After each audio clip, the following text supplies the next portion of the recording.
बिस्मिल्लाहिर्रहमानिर्रहीम। Cell calculate करेंगे, कुछ फार्मूले सेम काम करते हैं और अलग अलग फार्मूलों से कैलकुलेट करके मैं आपको समझाऊंगा कौन सा किन क्राइटेरिया से हम क्या काम कर सकते हैं फार्मूलों से, और कुछ और एग्जाम्पल को भी समझने की कोशिश करेंगे। तो चलिए शुरू करते हैं। माइक्रोसॉफ्ट एक्सेल को ओपन करेंगे। अब ये वो फार्मूले हैं जो आज हम समझेंगे। एक सम इफ्स, इसमें एक सम इफ होता है और ये सम इफ है एस। सम इफ जो होता है वन क्राइटेरिया और सम इफ्स मल्टीपल क्राइटेरिया। उसके बाद डी सम से यही काम करेंगे हम। एम्प्लॉय नेम है और आपका कोई भी डाटा हो सकता है, उसके ऊपर आप इसको अप्लाई कर सकते हैं। एम्प्लॉय नेम और इसके साथ ही एरिया और उसके साथ अमाउंट। अब यही काम हम सम इफ से करेंगे, फिर डी सम, फिर सम प्रोडक्ट और फिर अदर क्राइटेरिया कुछ और एग्जाम्पल को भी देखेंगे। तो यहाँ पर अगर हम सेल्स के अंदर टोटल सेल्स की एक हेडिंग बनाई हुई है मैंने, और यहाँ से हम कोई भी नाम ले लेते हैं। इधर से कंट्रोल सी कॉपी और कंट्रोल वी जो है वो पेस्ट। इनका गुलशन का एरिया चाहिए हमें। सदर नॉर्थ अलग अलग यानी टाउन में उन्होंने सेल की, और यहाँ से हमें इनका इस एरिया का सेल्स रिकॉर्ड चाहिए इस डेटाबेस के अंदर से। सही है जी। अब यहाँ देख लें, अगर हम सबसे पहले वाले एग्जाम्पल की बात करते हैं सम इफ्स, तो इसके अंदर सम रेंज सबसे पहले, उसके बाद जो होती है वो क्राइटेरिया जो अलग अलग है आपके वो। तो सेंटेंस समझते हैं। पहले फार्मूला लिखेंगे सम इफ्स। ठीक है जी। ये दो फार्मूले सम इफ और यहाँ सम इफ्स। टैब दबाएंगे। अब यहाँ पे सम रेंज पहले होती है इसमें, तो आपका ऑल कॉलम जो अमाउंट का है वो सिलेक्ट, ऑल कॉलम अमाउंट का सिलेक्ट। ये सम रेंज हो गई।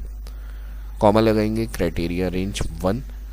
उसके बाद क्राइटेरिया रेंज 1 में हमें एरिया या टाउन जो भी हमने यहाँ पे कॉलम बनाया हुआ है जिससे हमें चेक करनी है दो अलग अलग हेडिंग्स, वो कॉलम सिलेक्ट। फिर क्राइटेरिया 1, इस कॉलम में से क्या चेक करना है, तो इस एरिया को देखना है। ठीक है जी। फिर कॉमा, अच्छा मैंने यहाँ कॉमा सेपरेट नहीं किया था, इस वजह से वो सिलेक्शन रेंज जो है वो मेरी एरिया वाली कॉलम की क्लियर हो गई थी। दोबारा सिलेक्ट करेंगे एरिया कॉलम, कॉमा, उसके बाद क्राइटेरिया यानी इस कॉलम में एरिया का क्या देखना है, तो ये एरिया देखना है। इस सेल को क्लिक करा हमने, तो सम रेंज के बाद क्राइटेरिया रेंज 1 और क्राइटेरिया 1 हो गया। फिर कॉमा क्राइटेरिया रेंज 2 नाम है, तो कौन सा नाम है, हमने एम्प्लॉय कॉलम को सिलेक्ट करना है ऑल। फिर कॉमा लगाएंगे तो कहेगा इस कॉलम में से कौन सा नाम देखना है, तो क्राइटेरिया 2 में ये वाला नाम देखना है। ब्रैकेट कर देंगे क्लोज। तो ये इनका हमारे पास गुलशन का रिकॉर्ड आ गया। ठीक है जी। अब इसी तरह कोई सा भी सदर में है इनका रिकॉर्ड असद का, तो जो सदर की सेल्स रिकॉर्ड होगा वो आ गई इनकी। ठीक है जी। इसी तरह कोई और नाम अगर हम इंटर कर लें तो ये इनकी अली की सदर की सेल्स की रिपोर्ट ये बन गई हमारी। अब इन्हीं को अगर हम डी सम फंक्शन से कैलकुलेट करें, और यहाँ से मैं कोई एरिया ले लेता हूँ, असद, नॉर्थ कराची, ये भी दो हमने क्राइटेरिया ले लिए। और अब डी सम से कैलकुलेट करेंगे तो यहाँ क्या होता है, डी सम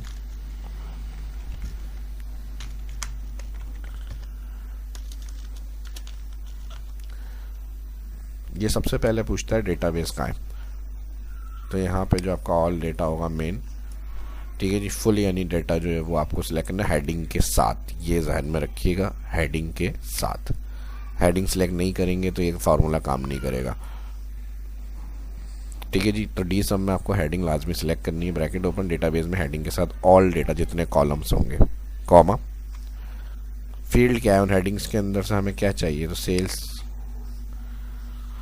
फील्ड हमारी होगी सेल्स अमाउंट की हेडिंग। सही स्पेलिंग होनी चाहिए, स्पेलिंग में मिस्टेक होगी तो प्रॉब्लम हो जाएगी।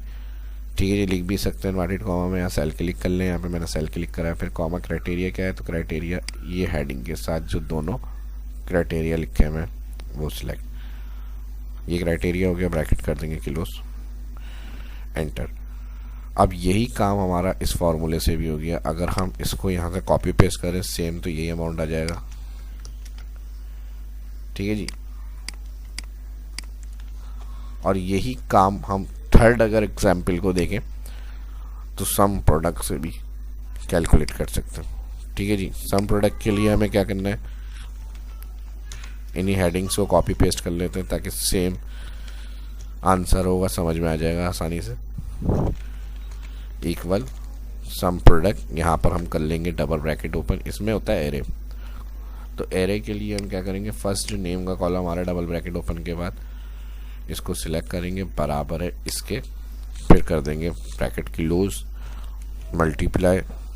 मल्टीप्लाई इसके एरे 1 के साथ और एक और कनेक्शन ऐड करना है, तो इसलिए मल्टीप्लाई को यूज़ करते हैं ब्रैकेट ओपन।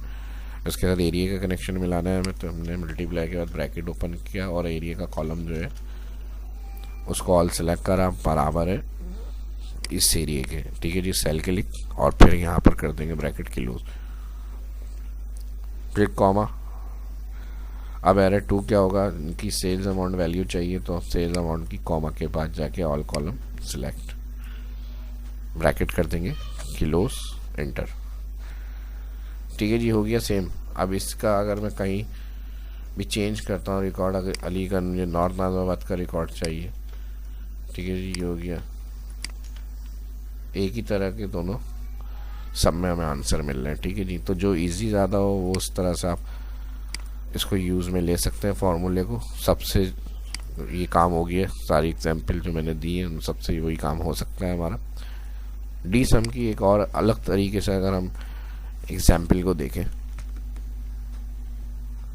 तो ये तो हो गया सिंपल तरीका, लेकिन कुछ ना कुछ तो एक दूसरे से डिफरेंस होगा ना फार्मूलों में।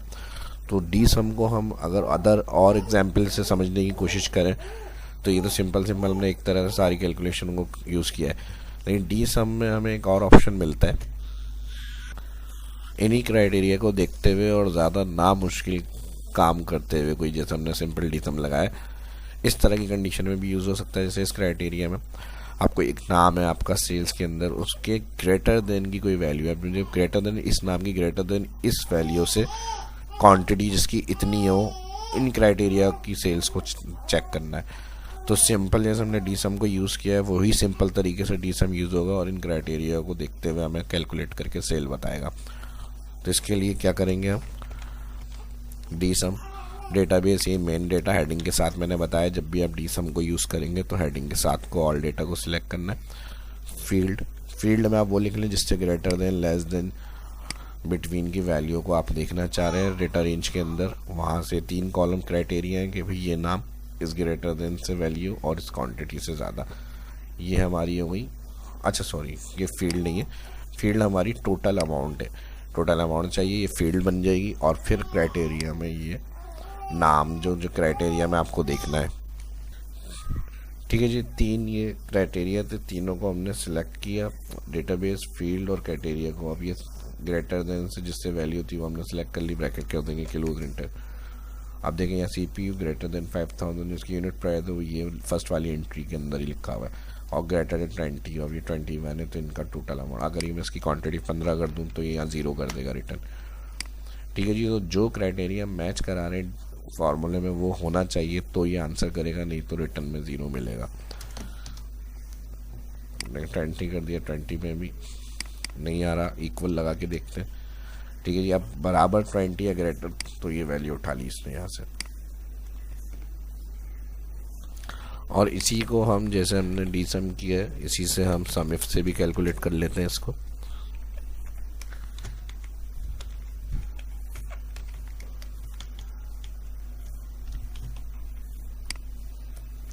कंट्रोल डी, सम इफ, सबसे पहले टोटल अमाउंट, कॉमा, फिर criteria range 1, all column name, comma, criteria 1 नाम, criteria range 2 unit price, comma, criteria 2 unit price में जो ग्रेटर देन 5000 है वो सेल सेलेक्ट, फिर कॉमा, यहाँ criteria range 3 quantity, column, comma, और क्राइटेरिया 3 में कौन सी क्वांटिटी जो ग्रेटर देन 20,000, सेम अमाउंट। इसका भी यही आएगा जो सम इफ, जो डी सम से हमने कैलकुलेट करके आंसर निकाला है। ठीक है जी, तो इस तरह से दोनों सेम आंसर हो गए। लाइक करें इसको, वीडियो अच्छी लगी तो प्रैक्टिस करें, फर्स्ट जो देख रहे हैं चैनल को सब्सक्राइब करें। नेक्स्ट वीडियो में मिलते हैं। अल्लाह हाफ़िज़।